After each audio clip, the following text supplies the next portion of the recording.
Wolves beat West Ham 1-0 at Molineux in what was probably the most all-round performance of the season, in my opinion. Expected goals out at 1.2 to 0.5 to West Ham, so it was a deserved win, which put Wolves now into the top six. And even if the only way we can get topped is if Tottenham's -7 goal difference gets turned around tomorrow against Leeds. So yeah, pretty good game after the international break. It felt like the complete opposite of the Crystal Palace game, in the way the game went. It never felt like we were going to concede. The back five were great.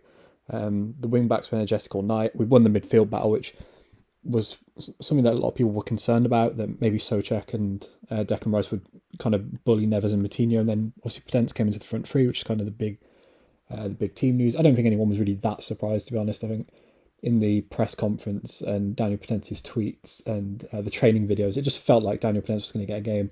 And he's deserved one. He's deserved one, Daniel Potence. He's the only one of our kind of front six options that, well, him and Fabio, I guess, but out of the senior guys, he's the one guy that hasn't had a run.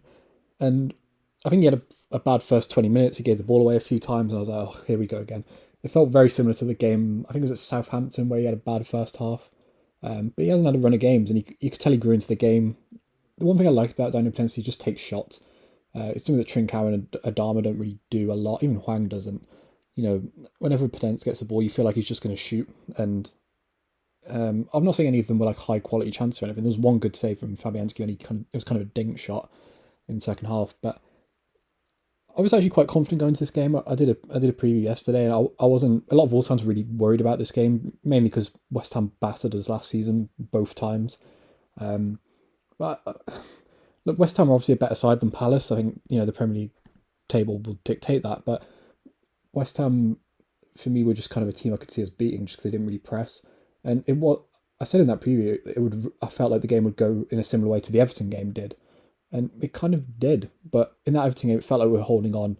I don't know about you lot, but I never really felt like we were going to concede. And for now, I know this kind of right wing spot's up for debate. And you know what? I thought Hwang was the only player that wasn't really good today. Maybe that's a bit harsh, but it wouldn't surprise me if Adama came in next week. I thought Adama had his best cameo off the bench, went on one really good run. He was actually pressing. Like when he came on, I was like, okay, let me watch this guy. Because, Bruno made it very clear in the week he wants him to do more off the ball. And there were still a few times he didn't, but you can tell Adama's trying, in his own way. And look, I'd still start Hwang in the next few games, but it wouldn't surprise me if he got dropped in the next few weeks. Neves was brilliant again, as was Jamity. I don't think Jamatini gets enough credit for how consistent this guy's being at 35 years old at the top level. I thought Reina Nuri had a really good first half, and then Semedo had a really good second half. It's nice to see Semedo getting some credit as well. A lot of the Wolves journalists after the game are bigging him up, which is nice to see because I think he gets so much undeserved criticism. It's really unfair sometimes on Semedo, but you know what? He has to up his performances. I don't think he does, but that's how the journalists see it, and he played better than he normally does. And maybe he's just one of those players that needs criticism. For Kilman, I think West Ham actually did a really good job of pressing Max Kilman. They kept forcing him onto his right foot, which I guess people know more about Max Kilman now, and they kept forcing him onto his right. But he handled it pretty well. I still want to see Kilman over on this left side long term, but I thought Sace had another game, a good game, as did Connor Cody. Jose Sarr didn't really have anything to do, but Sarr had a good game. There was one really good long ball to Daniel Potence where he just couldn't get it out of his feet. But that could have been another assist for him. And in that first half, it never felt like we were going to concede. The only time was when Kurt Zouma scored and there was a clear foul on Jose Sarr. And then there was the Jimenez chance and there was a Roman Sace chance from a corner. It's mental to me that Roman Sace doesn't score more goals. Like the amount of good areas he gets in. But it felt like one of those games where maybe it felt very Nuno-y. You know, sometimes where, well, not Nuno-y, but it felt like one of those games where maybe it just wouldn't be our day. We got in good areas and it didn't work. But then when we came out in the second half, it felt kind of the same. I think everyone, like when we played Everton a few weeks ago, when Everton came out in the second half, they were so much better. West Ham, it kind of just felt the same. Like they played exactly the same as they did in the first half. I think the international break probably helped. Not us necessarily, but it probably hindered West Ham a bit. Also, I think they missed Ogbonna. Dawson's distribution was awful. And Kurt Zouma looked very shaky without Angelo Ogbonna next to him. And obviously, Raul Jimenez scored. And I think everyone watched the documentary on iPlayer before the game. At least I did anyway, and I'm sure a lot of you lot did. If you haven't, watch it. it was fitting. I think everyone knew if we did win this game, it would probably be a Raul goal. It was a brilliant goal as well. It was. I was surprised he shot, to be honest, at first. I was like, what are you doing? Like, it was kind of a weird shot to take, but it was a really good finish first time. Good work from Semedo. I think, was it Potence? I can't. Yeah, it was Potence, wasn't it? Nice one-touch football. Um, Reminded me of his first goal he scored. Sorry, his second goal. I think it was against Burnley when we got promoted. It was a very similar finish to that. And it just, I don't think Raul actually had like an incredible game or anything. It wasn't like as good as he was against Everton when we played them a few weeks ago, but we need some goal scorers now. We need some people. When Hwang's not banging him in like he was a few weeks ago, you need someone to step up. And Raul did that, and it was a really nice moment. Obviously, West Ham came into it after that in the last like 20 minutes, but it never felt like we were going to concede. The back five were really solid, as was Aït-Nouri and Semedo. It kind of felt, the only thing that was scaring me was Mike Dean.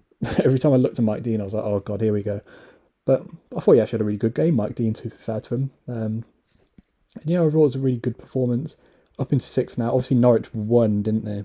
Yeah, so they're up to 8. So maybe that'll be a hard game, but assuming we can beat Norwich, that puts us up to 22 points after 13 games. 7 wins if we can do that. Obviously there's really hard fixtures after that.